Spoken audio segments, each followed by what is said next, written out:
എല്ലാവർക്കും നമസ്കാരം.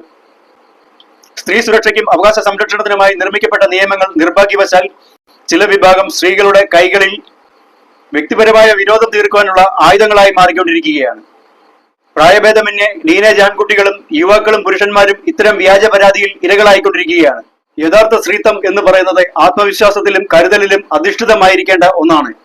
എന്നാൽ പുരുഷന്മാരെ അകാരണമായി കള്ളക്കേസുകളിൽ കുരുക്കി അവരുടെ ഭാവിയും അന്തസ്സും തകർത്ത് പക വീട്ടുന്നതാണ് യഥാർത്ഥ സ്ത്രീത്വം എന്ന് ധരിക്കുന്ന പ്രവണത ചില വിഭാഗം സ്ത്രീകളിലുണ്ട്.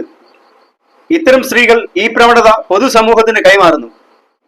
ഇത്തരം സ്ത്രീകൾ പൊതുസമൂഹത്തിൽ കുത്തിവെക്കുന്ന വലിയൊരു വിഷമാണിത്. കൗമാരക്കാരെയും പുരുഷന്മാരെയും പോക്സോ കേസുകളിൽ പെടുത്തുന്ന പ്രവണത വർദ്ധിച്ചു വരുന്നു.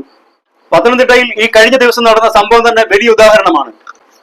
ആൺകുട്ടികളെ പോക്സോ കേസുകളിൽ കൊടുക്കുന്ന സംഭവങ്ങൾ വർദ്ധിച്ചു വരുന്നു. പത്തനംതിട്ടയിൽ ഈ കഴിഞ്ഞ ദിവസം നടന്ന സംഭവം പ്രായപൂർത്തിയാകാത്ത പെൺകുട്ടി സഹപാഠികൾക്കെതിരെ നൽകിയ വ്യാജ പോക്സോ പരാതിയും സമൂഹത്തിൽ വലിയ സംഭവമായി കാണാതെ നിസ്സാരമായി കാണുന്നതിന് പിന്നിൽ ഇത്തരം സംഭവങ്ങൾ ധാരാളം ഉണ്ടാകുന്നത് കൊണ്ടാണ്.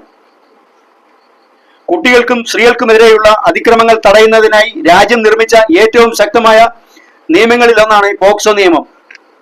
ഇരകൾ അതിവേഗം നീതി ഉറപ്പാക്കാൻ ലക്ഷ്യമിടുന്ന ഇത്തരം നിയമങ്ങൾ വ്യക്തിപരമായ വിരോധം തീർക്കുവാനും പ്രതികാര നടപടികൾക്കുമായി അങ്ങേയറ്റം ദുരുപയോഗം ചെയ്യുന്നത് ദൗർഭാഗ്യകരമാണ്.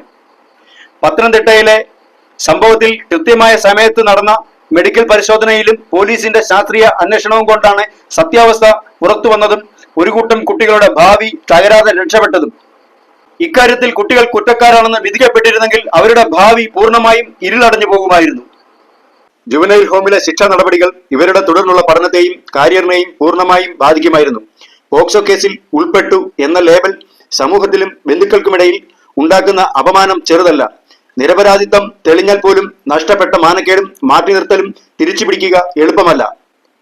കൗമാരത്തിൽ ഇത്തരമൊരു കള്ളക്കേസിൽ കുടുങ്ങി പോലീസ് സ്റ്റേഷനും ചോദ്യം ചെയ്യലും നേരിടേണ്ടി വരുന്നത് കുട്ടികളിൽ കടുത്ത വിഷാദത്തിനും മാനസിക ആഘാതത്തിനും കാരണമാകും. ഇത്തരം ധാരാളം പരാതികൾ വർദ്ധിക്കുന്നത് ഭാവിയിൽ യഥാർത്ഥത്തിൽ പീഡനത്തിന് ഇരയാകുന്ന കുട്ടികളുടെയോ സ്ത്രീകളുടെയോ പരാതികളെ സമൂഹം സംശയത്തോടെ നോക്കുവാൻ ഇടയാകും. വ്യക്തിപരമായ വൈരാഗ്യത്തിന്റെയോ വിരോധത്തിന്റെയോ പേരിൽ നിയമത്തെ ആയുധമാക്കുന്നത് നിയമവ്യവസ്ഥയോടുള്ള ഭയം ഇല്ലാതാക്കും. നിയമങ്ങൾ എപ്പോഴും ദുർബലർക്കും ഇരകൾക്കും സംരക്ഷണം നൽകുവാൻ വേണ്ടിയുള്ളതാണ്. എന്നാൽ അതൊരിക്കലും നിരപരാധികളെ വേട്ടയാടുവാനുള്ള ആയുധമാക്കി തീർക്കരുത്.